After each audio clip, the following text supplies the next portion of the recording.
America is facing a tourism crisis. We are set to lose $31 billion just in 2025 in tourism alone. But wait, it's getting worse. Did you know the government shutdown is what affects travel and the economy? We lost $3 billion a week, mostly in tourism, when the government was shut down in 2018. $3 billion a week in tourism. Travel canceled, money not spent.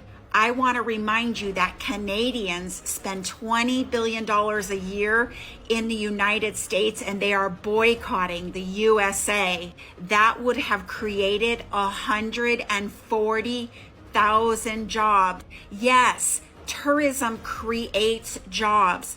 Tourism stimulates the economy. Tourism is number one in Las Vegas. Many other states, tourism is a huge part of the economy. Trump is tanking tourism and the United States. Tell me I am wrong. Nobody wants to come to the U.S. anymore. At the beginning of 2025, tourism was estimated to be up about 6.2% this year. So going into 2025, we're going to see a 6.2% increase in tourism. By August, tourism is down almost 8.2% at a loss of $12.5 billion. Nobody wants to come here to this. Who would want to come to a police state nation where the National Guard and all the police and federal agents and ICE are picking people up in masks and people are being detained and disappearing? You got law enforcement on every corner. Who would want to spend their vacation here and deal with that? Who would want to bring their family to a police military zone? Hell, the citizens in the cities aren't even coming out no more. They're staying in the house because they don't want to be bothered with all the stress and BS coming from all the officers detaining people, pulling people over, stopping people, walking up to people sitting on park benches. What's going on? Who would want to be in this type of environment? Like, everybody around the world hates us right now, and they're looking at us just waiting for us to implode, honestly. Both our neighbors to the north and south, Canada and Mexico, want nothing to do with us, don't want us there, and they don't want to come here. They don't want to do business with us. Nobody is feeling any kind of love for the U.S. right now because of our, I won't say, just DJT. Let alone the fact that nobody wants to do business with us due to the tariffs that you impart. So now that you've put the tariffs on everyone, nobody wants to hire. Nobody has money to make new jobs. Nobody wants to import. Nobody wants to export. Nobody wants to deal with the U.S. We look like a country on the edge. We look like we have no idea what's happening in the world. We have incompetent leadership, turning a blind eye to genocide, turning a blind eye to people suffering, rounding up their own people, citizens, veterans, unfortunate, underprivileged, people that fell victim to this system. And there's no heart, there's no intellect, there's no empathy, nothing being shown to the citizens here from the administration that's in charge. Nobody wants to come here. I wouldn't want to come here.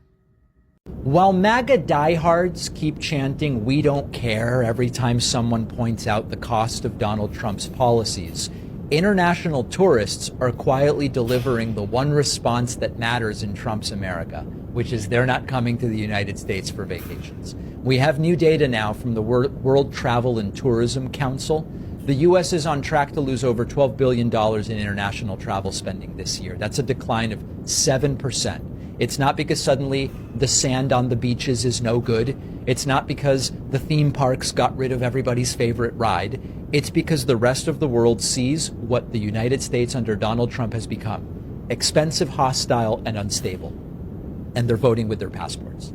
Of the 184 countries surveyed, the U.S. is the only one with an absolute decline in international visitor spending. According to the WTC's CEO, quote, "The U.S. has firmly got a 'we're not open for business' sign right now." And that's correct. Germany has updated its travel advisory after several Germans were detained at the U.S. border. Canada, which used to be exempt from most of the short-term visa requirements, now has to register and submit fingerprints for any visit longer than 30 days. That's new under Donald Trump. You've got Canadian Airlines canceling routes due to declining demand. Vehicle traffic at land crossings is down significantly from Canada. So these are not anecdotes. This is an economic warning siren. The largest travel economy in the world is bleeding visitors. And MAGA's response is always, so what? We don't want sissy Europeans and liberal Canadians coming here. Well, one of the things that you have... Nobody wants to come to the U.S., and it is going to affect us tremendously. This Boston Globe article here titled Global Tourism Surges with Double Digits Growth While U.S. Visits Flatline, right? Listen to what it says. It says tourist spending here is projected to decline by more than $12 billion in 2025. They said that the global tourism surges ahead with double-digit growth. So other countries, people are visiting them like crazy, but the U.S., ours is just flatlining. It says international visitor spending in the country is projected to decline by 7% in 2025, making it the only economy in the world to experience such a decrease. This is hurting businesses. And most importantly, it's hurting the businesses where a lot of them voted for Trump. Because one of the biggest reasons why they are not coming here is because of everything that's happening in America. Brothers and sisters, welcome to today's episode. Now, there is a growing number of tourists cancelling their visits to the United States.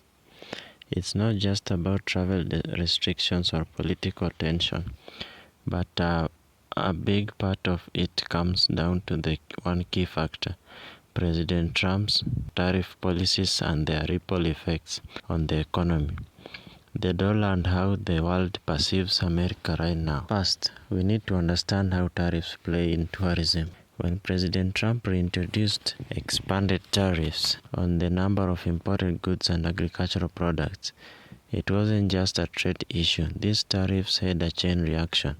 Tariffs increase prices for imported goods, and that inflation trickles down into everyday products, including travel-related expenses, hotels, restaurants, and even transportation costs rise when businesses face higher import prices for materials, fuel, and equipment. Now imagine you're a tourist from Europe, Asia, or Latin America planning to visit the US. Suddenly, hotel prices are higher, food costs more, and flights to the US, priced in a stronger dollar, are less affordable. All of this combines to make the US seem like a more expensive destination.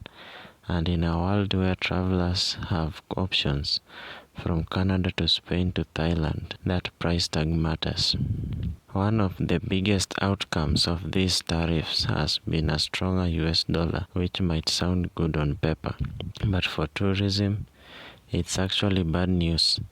A stronger dollar makes travel to the United States more expensive for foreigners. Their money doesn't stretch as far when they exchange it for US currency. So instead of spending $100 on a nice dinner in New York, they are thinking twice. Many simply choose to visit countries where their currency has more power, like Mexico, Portugal, or Japan. When tourism experts say the US is pricing itself out of the global market, this is what they mean. Tariffs strengthen the dollar but weaken Americans' appeal as a travel destination. Now about perception. Tourism isn't just about prices, it's also about how people feel about visiting country. Under President Trump's leadership, international relations have become more tense, especially with nations affected by these tariffs such as China, the European Union, and Canada. When tariffs are imposed, they often come with political rhetoric, words like unfair trade or taking advantage of America. While those words target governments, they often resonate negatively with everyday people abroad. Many begin to feel unwelcome or unwanted in the US, and that feeling translates into fewer travel bookings. It's not that travelers suddenly dislike America's culture or landmarks. It's the sense that the US is closing itself off. Add that to stricter visa screenings and increased airport checks, and tourism start thinking, maybe I'll go somewhere else in this year. Now about the domestic impact.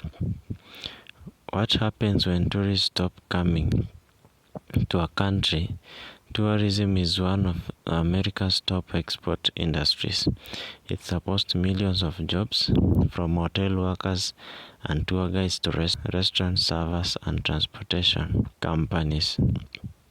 When tourism drops, local economies feel it hard, especially in states like Florida, Nevada, California, and New York that rely heavily on international visitors. When tariffs push up costs and discourage travel, that means fewer hotel bookings, fewer sales at small businesses, and fewer tips for service workers.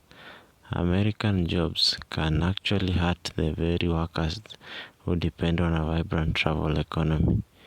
Meanwhile, other countries are benefiting. European nations, Southeast Asian hotspots, and even Caribbean destinations have seized this moment to attract travelers who might have otherwise chosen America. They are offering affordable packages, relaxed entry requirements, and friendlier travel campaigns that highlight inclusivity and value. Essentially, they are saying if the US doesn't want your business, we do, and tourists are listening. At the end of the day, tourism is more than just a vacation. It's a bridge between cultures and economies.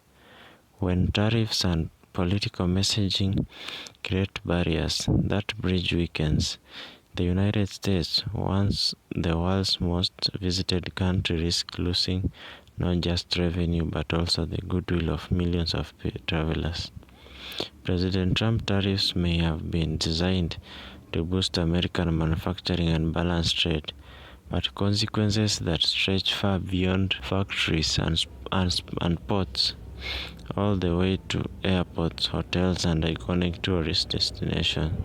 So the next time you see the headlines about trade wars or new tariffs, remember these politics don't just shape markets, but they do also shape perception. And perception in tourism is everything. Thanks for watching, and if you found this video helpful and educational, don't forget to like, share, and subscribe for more information. See you in the next episode. Goodbye.